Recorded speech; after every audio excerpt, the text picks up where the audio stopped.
Hola, bienvenidos a Wangi. Hoy voy a leerles un tweet que he encontrado por el 2018 de una Melody que habla sobre los principios de B2B, porque ella es una fan desde 2012 y estuve buscando el usuario y no lo encontré. Así que bueno, si existe o si anda por ahí, simplemente yo quiero compartir todo esto que dijo porque hasta lo anoté en un cuaderno, en este cuaderno, porque me resultó súper bonito y que mucha gente debería conocer.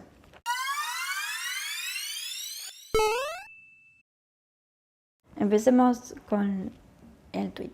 Este es el relato de una Melody que lo sigue desde su debut stage y me encantó poder tenerlo acá para recordar, aprender y saber por todo lo que pasaron estos chicos.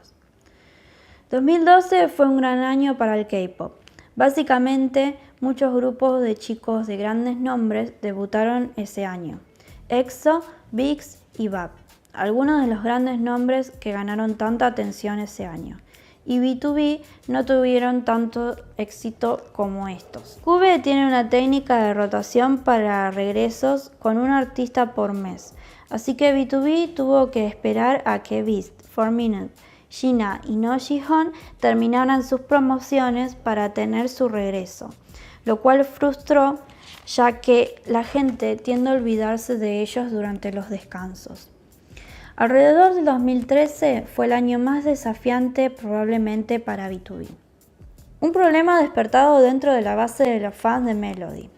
B2B estaba tratando a algunos fanáticos como si algunos de estos estuvieran cerca de los miembros, que pudieran incluso llamarse por su nombre e ir a la primera fila en los eventos de B2B. Durante este tiempo, los sitios de fan más grandes cerraron, así que muchos fanáticos se fueron por el trato especial, y ellos incluso fueron acusados de ser tan amables y buenos con estos fanáticos. Por eso despertó el problema. En el medio del caos de B2B, se le permitió hacer sus propias cuentas de Twitter personales. Así que todos los días esperábamos a ver cuál era el siguiente miembro para hacer su propio Twitter, ya que Punyal originalmente tenía uno, pero lo hizo privado hasta que se le permitió tener el suyo propio. Había surgido una cuenta de Chanseok en Twitter y todos pensábamos que era legítima. Resultó ser una Sasen. La cuenta ficticia tuiteó fotos del dormitorio y los miembros en diferentes lugares, así que pensamos que era él. Más tarde, esta cuenta reveló una lista de fansites que en realidad eran Sasens que seguían a los miembros, incluso cuando no estaban en el horario y hasta en un nivel personal.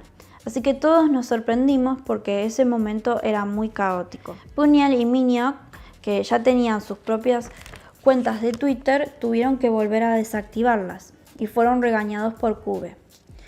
Twitter fue la plataforma donde comenzó el problema.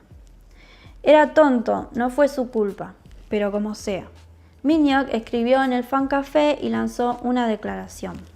Básicamente decía que no hay tratos especiales para nadie y que alguien hizo un gran lío en la relación de B2B y Melody, que no se suponía que pasara. Juro que B2B siempre irá un paso más allá para mantener a Melody tranquila, de que nada arruinará la relación que tengamos con ellos, y si lo sientes como lo siento yo, juro que te hará llorar. En cuanto a lo que dije, B2B no ganó tanta atención como los otros grupos hasta WOW, cuando en realidad ganaron un poco de atención, pero lamentablemente se calmó cuando promovieron Loverboy.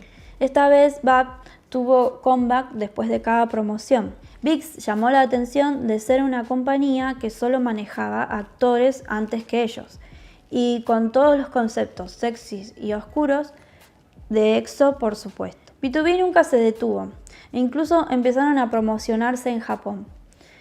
Lo que odiamos al principio, pero por supuesto lo lograron, y siempre se colocaron en la cima de las listas de cada lanzamiento. Y se dirigieron a diferentes formas de reproducción individualmente. Songjae estuvo en Big Bang. Punyal comenzó un canal en YouTube. Wang en musicales. Minhyuk en Isaac. Luego Second Confession. Thriller y When I Was Your Man como comebacks. Todos eran buenas canciones, pero aún así no lograron tanta atención. Hasta que hicieron Beep Beep y la gente empezó a mirar el camino de B2B, seguido de You Are So Fly. Luego su primer concierto en solitario, Hello Melody. Después de esto, por supuesto, el legendario It's Okay y Way Back Home. Cuando la gente escuchó estas obras de arte, comenzó a elogiar el talento y sinceridad de B2B. It's Okay fue utilizado en tantas plataformas como si fuera la canción más reconfortante de la nación, y es la primera canción que encabezó las listas de música. Estaba más que feliz y todos llorábamos. Luego, cuando realizaron Way Back Home, que habla sobre la amistad, hermandad y familia, eso fue cuando B2B tuvo su primer win. B2B no renunció a sus sueños y ni siquiera ni una vez mostraron codicia o deseos de estar en las mejores listas. Melody era aún más codicioso y queríamos darle lo que se merecían. B2B siempre dijo, no tenemos ningún premio o trofeo en mente, solo queremos hacer música que les dé fuerza a la gente. Pero Melody siempre creyó que se merecían todo. Ellos siempre tenían a Melody en mente. Como siempre, tenemos videos, fotos de Behind the Scene, el vlog de Puniel, actualizaciones de Twitter, incluso tenemos cartas de fan café para todas las Melodies antiguas que existen. Incluso tiene eventos de temporada para Melody, como April Fools, que intercambian cuentas de Twitter y hacen tonterías en las cuentas de otros miembros. Juro que siempre es divertido. A los nuevos fans les juro que lo mejor que pueden hacer para saber de ellos es ver MTV Diary y MTV Diary B+. Darse el capricho de ver lo locos que están y lo feos que eran antes. Excepto Peniel, que estaba inmaculado ese tiempo con sus remeras de cuello en B.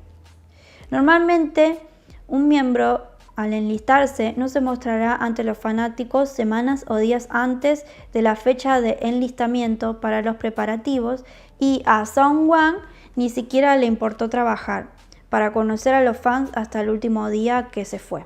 Un día antes para afeitarse la cabeza y pasarlo con la familia. Espero. Lo que necesito que todos se den cuenta es que todos estos años B2B nunca dejó de demostrar su amor hacia nosotros. Nos han asegurado un futuro brillante con todos ellos y jamás nos mostraron ninguna señal de que fueran débiles o que estuvieran tristes, incluso cuando era muy difícil. Así que deberíamos ser así. También B2B siempre ha tranquilizado a Melody con la promesa de siempre, por lo que todos debemos asegurarles lo mismo. Sin importar cuánto tiempo tome, estaremos con los brazos abiertos para darles la bienvenida después del enlistamiento. Durante los últimos años, B2B siempre había hecho sentir a los fanáticos que no solo estábamos apoyándolos y ayudándolos a pagar las cuentas. Lentamente construyeron esta base con fanáticos que se formaron por la gratitud y el amor hacia nosotros, que incluso en sus días más difíciles esa base no se tambaleó ni un poco. Luego de leer esto, yo creo que a cualquier Melody le ha llegado al corazón. Yo recuerdo que cuando leí estos tweets, yo lloraba, pero yo en realidad los conozco desde 2015 y bueno, me atraparon porque yo creo que a cualquier Melody siempre va a decir que esos chicos te atrapan por su carisma, por su talento, por cómo son. Mi opinión personal es que yo soy multifandom, pero a los que yo apostaría todo son a ellos. Creo que si me siguen en mi otro canal de YouTube se van a dar cuenta de lo que me refiero, porque en un momento yo publiqué algo que era relacionado a eso. B2B debería ser mucho más reconocido porque tiene muchísimo talento y el amor que tiene hacia la música que hacen y hacia los fans es infinito. Si les gustó este video, por favor, compártanlo con sus amigos, suscríbanse, denle like y comenten. Adiós.